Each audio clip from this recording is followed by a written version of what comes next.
एक बार एक वृद्ध तपस्वी साधु किसी नगर से भ्रमण करके लौट रहे थे। वो जंगल के मार्ग से होते हुए गुजर ही रहे थे।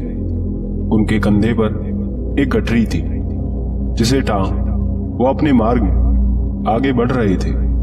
कुछ दूर जाने के बाद वो ये देखते हैं कि जंगल में कुछ लुटेरों ने राहगीर को पकड़ रखा है और उनके सभी सामानों को वो छीन रहे हैं।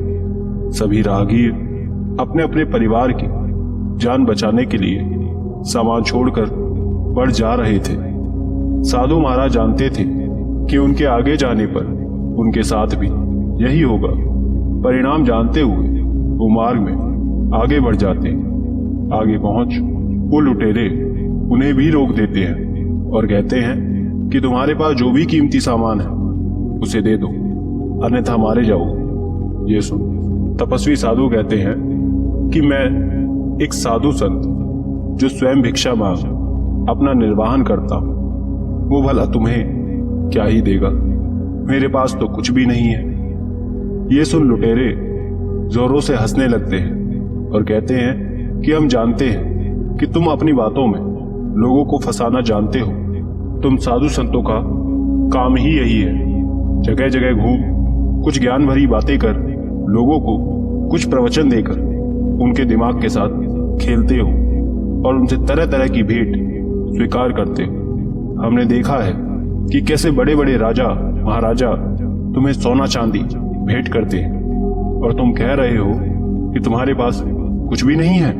तुमने हमें इतना मूर्ख समझ रखा है। जो किसी के पास नहीं होगा वो तुम्हारी इस गठरी में होगा। अभी भी तुम किसी यात्रा से ही लौटे हो, जरूर कुछ तो मिला ही होगा। ये सुन तपस्वी साधु कहते हैं कि ये तो तुम्हारी स्वयं की सोच है जिसे स्वयं तुम्हारे अलावा कोई बदल नहीं सकता। यदि मेरे पास कुछ होता तो तुमको जरूर देता, लेकिन मेरे पास कुछ भी नहीं है। ये सुन लुटेरे उनके हाथों से उनकी गठरी छीन लेते हैं और कहते हैं कि जरा अभी देखते हैं कि तुम कितना सत्य कह रहे हो। वो तपस्वी साधु की गठरी खोलने लगते हैं और देखते हैं तो पाते हैं कि उसमें सिवाय एक जोड़ी वस्त्र के कुछ भी नहीं है। वो बिल्कुल खाली है। ये देख वो लुटेरे कहते हैं कि निश्चित ही तुमने उसे कहीं छुपा दिया है। ये सुन साधु महाराज कहते हैं कि हमारे पास कुछ भी नहीं है जो आपको दे सकूं। ये सुन लुटेरे कहते हैं कि एक चीज है जो सबसे ज्यादा कीमती है, वो तुम दे सकते हो, वो है तुम्हारे प्राण।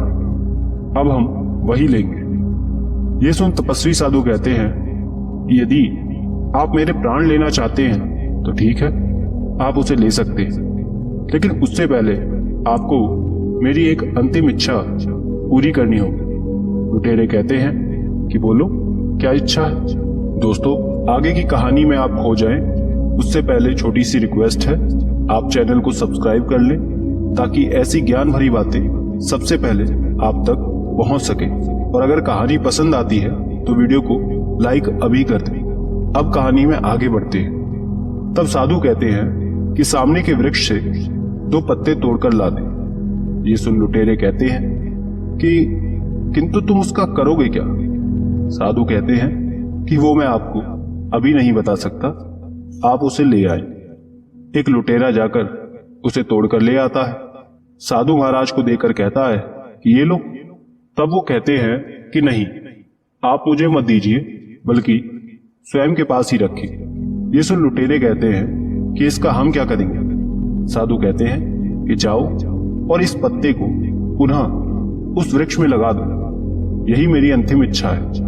ये सुन लुटेरे साधु से कहते हैं कि आप ज्ञान भरे स्वयं उपदेश देते हैं और आज स्वयं ऐसी बातें कर रहे हैं। आपको पता भी है आप क्या कह रहे हैं। छोटा बच्चा भी ये जानता है कि ये नामुमकिन है। जो चीज एक बार टूट जाए उसे पुनः कैसे जोड़ सकते हैं, ये हमारे हाथ में नहीं है। ये तो प्रकृति का दिया हुआ है। ये सब कर तुम समय बर्बाद कर रहे हो ताकि हम तुम्हारे प्राण बख्श दें। अपने प्राणों की इतनी चिंता और स्वयं को साधु संत कहते हो। ये सुन वो साधु कहते हैं कि प्राणों की चिंता तो हमें कभी रहती ही नहीं है। ये एक दिन सबको आना है, भला उससे कौन डरे। तुम इस पत्ते को तोड़कर ले आए और अब टूटी हुई चीजों को पुनः जोड़ नहीं सकते। ये तुम्हारे लिए असंभव है, तो फिर उसे तोड़ क्यों रहे हो? ये सुन लुटेरे कहते हैं कि आप कहना क्या चाहते हैं। तब तपस्वी साधु कहते हैं कि यही कि यदि आपने किसी को प्राण नहीं दिया तो उसे छीनने का भी आपको कोई अधिकार नहीं। आप एक बार इन लोगों की तरफ देखें, क्या इन्होंने आपके साथ कभी कुछ गलत किया है? क्या आपका कभी बुरा किया है? नहीं। फिर आप क्यों किसी के साथ बुरा कर रहे हैं?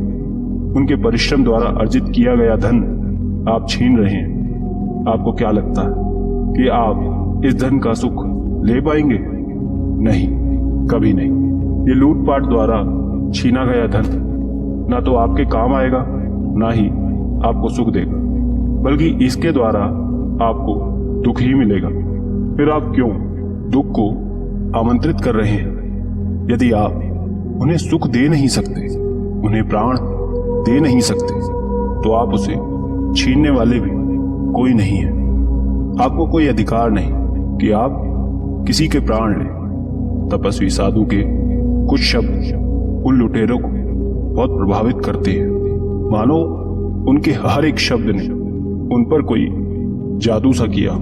उन्हें स्वयं की भूल का एहसास होता है कि वो उसी क्षण तपस्वी साधु स्वयं की गलती के लिए क्षमा मांगते हैं और कहते हैं कि इस तरह तो कभी हमने सोचा ही नहीं कि स्वयं के सुख के लिए हम दूसरे के साथ कितना अन्याय कर रहे हैं, उन्हें दुख दे रहे हैं। आप सही कहते हैं कि एक दिन ये सब पाप हमें अपने बोझ से दबा देगा।